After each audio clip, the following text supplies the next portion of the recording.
Hello, greetings everyone. I'm Eric Hall. Today we're going to be covering a lesson on career readiness and then resume reviews. So this presentation is provided from Auburn University Career Center and the resources that I'll be presenting to you today, and have permission to go over this lesson with you using their material. So looking at this content, we're definitely looking at what is career ready and defining that, and then also too what a resume is, and then looking at components of a resume, and then what's the purpose of this particular document. So the first thing we'll do, we're going to put right into action. So it's VMock. So this tool, definitely just clicking on this link here, this tool definitely a jump start as far as reviewing your resume. So you click on this website here to take you to the portal here on the career website, gives you the overview of what VMock is, and then you can choose which college that you're in, and this also applies to graduate students as well. So once you click in here, the VMock/Auburn, you want to log in, continue with your university ID, it's going to ask you as far as putting in your credentials, your Auburn credentials. So with your Auburn credentials, as far as your email, and then the first part of your email, and then your password. Once you get into here, then you go in here and upload your resume.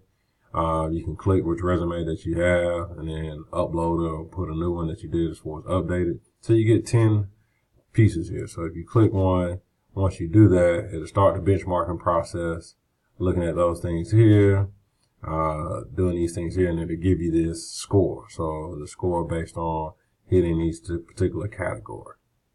So this is definitely a good tool, looking at those pieces there and breaking those down, and we'll talk about those here shortly. So the resume I uploaded, it gave me a score of 72, and it can tell me where I'm at and where I need work at and things like that. So to give me the system feedback, impact, presentation, and competency. So we'll talk about those pieces there. And then the bullet level feedback, we'll talk about these components as well when we're looking at the resume. But this is definitely good feedback, customized to Auburn University and the students and the majors that we have here at this fine institution. So now that we talked about VMock and knowing how to access and upload your resume, so we talked about some things called the competencies or the career readiness or career ready, different variation of it. So this definition is from the NACE, Professional Development Organization for career centers, and then also to corporate partners and the employee relations components as well. So and college administrators. So this is definitely a good definition of looking at what career readiness is, as far as like what can I do to prepare as far as while I'm at college to prepare for a successful transition beyond the university or beyond college. So with the career readiness competencies and talking about that, we mentioned that briefly on VMock. These are the tools that you have here. So you have these competencies, and these have been derived from NACE, and these are the ones that we adapted here at Auburn University. So the word or the name may change, but we use the same definition. So leadership, technology, teamwork, communication, that's verbal and written, professionalism, career ownership, that can be looked at as initiative, cross-cultural fluency, looking at it more so like multicultural diversity, inclusion, they say global fluency with NACE, when I say they. Critical thinking as far as problem solving as well. So those things are there, and we just lined it up to what is the language here at Auburn University. So the top attributes on the resume. So definitely when you use VMock, it hits on these pieces here as far as in the competencies area. So how is this candidate on this piece of paper displaying themselves as far as communication skills, problem solving, teamwork, initiative, analytical, quantitative skills, and then the professionalism, work ethic. So this is these are the top attributes rated from employers across the globe in different industries, looking at what things that they value within their particular work setting. So this was a survey just completed in November from NACE, and these are the top. And these are normally the same ones that are up there. The one that I see from past, it used to be leadership was in the top tier, and it just fall off right underneath professionalism and work ethic. But the one that pops off to me is the analytical and quantitative skills being in the top tier now. All right, so the importance of career readiness competencies. So this is the employer's perspective, the college, meaning college career directors, career development directors, career services directors, or administrators, or the provost or the president, and then the seniors are from that perspective institution that are going into the workplace or going to their next step beyond graduation.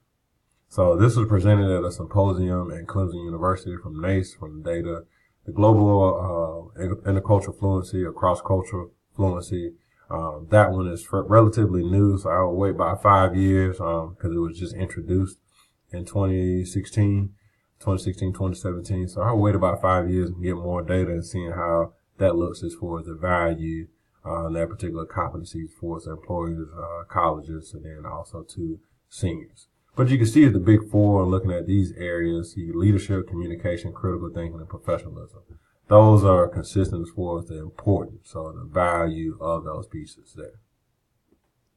The next one is measuring proficiency, and this is from the lens of the employers, the corporate partners. So looking at these things here. So what they value as far as important or essential.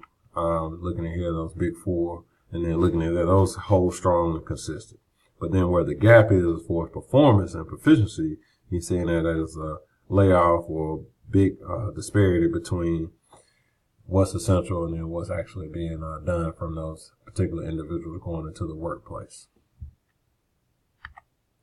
All right, so connecting these career readiness competencies to the core learning outcomes here at Auburn University. So this is what the core curriculum looks like right now. I know we're getting remodeled. And those things will be released here shortly on what that core curriculum looks like as far as learning outcomes. But this is what I highlighted as far as matchmaking, as you can see, with career readiness skills, the competencies, and connecting them to Auburn University's core learning outcomes. Resume, here's the definition for it, as far as a marketing document and selling yourself. Looking at your skills, abilities, and experiences, and how do you portray this information on this piece of paper or on this document. So where do you start? Knowing your audience and the purpose of this resume. And also, too, here are some consistent pieces that you will see on a resume from time to time, and then breaking down each section here. So the first thing we're looking at is that nice picture frame with the format. So you can see this criteria listed here with margins, font, printing, text color, and then the length. The length and definitely explore. So I always go by the pages of your degree. So if you have a master's degree, you have 2 pages. Once you get to a PhD, it's 3 and beyond. But making sure that, hey, employers spend about 30 seconds on your resume. So making sure what you have pops off, and then making sure that it's also too intentional as far as how you present that information and what's presented in what order. All right, the heading section. So the heading section is the first thing any employer will see or a recruiter will see or hire committee. So first thing is the name and your contact information. So making sure that information is presented clearly for you. You see here, I like the Samantha Harrisman model as far as that piece of saying who I am, this person is here, and then also too on one line is the contact information as far as your address, number, and then your email using the bar to separate. The education piece, so you have this here. The GPA is one that individuals tend to put on or don't put on. If you have a 3.0 or above, it's fine to list it. If not, being able to articulate that to an employer or recruiter or that committee as far as what that looks like and what does that mean, showing that you're still competent or have a good background and making sure that you're a good candidate for that particular position that you're applying for or seeking. Also, too, it tells you about the order as well, and then also putting your degrees. A lot of times people don't know what the degree is. So like for engineering specifically, you're getting a bachelor's of mechanical engineering or a bachelor of civil engineering. Some are different for knowing a bachelor of science or a bachelor of arts. So thinking of knowing what your degree is and making sure you list it correctly. Experience. So experience is probably the most rewarding but the most challenging. So we'll definitely do some time with this in class as far as creating a strong bullet point or what it takes to create a strong bullet point. So making sure you have the quality of the information and then the quantity when necessary in presenting yourself on that piece of paper and what you're doing and not just copy and pasting the job description. So in creating a strong bullet point, this is a formula that I adopted from Purdue University. They have one with a strong action verb, plus a task of the skill that you're highlighting, and then the next thing will hit on one of these things: the purpose, method, or the result. So this is definitely good as far as following this formula. It may not be all your bullet points, but making sure not all of them following this formula to a T, and it definitely will make things pop off and make it more tangible that resonates with the employer or whoever's reviewing your resume within that less than 30 seconds, or 30 seconds to a minute when they're reviewing your resume, excuse me. All right, additional sections. So this can be anything from presentations, publications, conferences, organizations, leadership experience, involvement.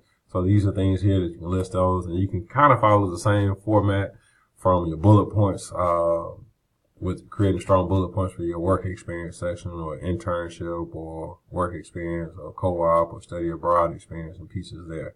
So find the things that you can highlight that maybe pop off, not only to you, but may be valuable to the company or the individual that you're showing your resume to or presenting it to. All right, so at any time at this point, so if you have any questions or anything, let me know. We'll definitely unpack these pieces here, and the activities and the coursework in the classroom with career readiness pieces, and then also to the resume review. Thank you for your time, and see you in class.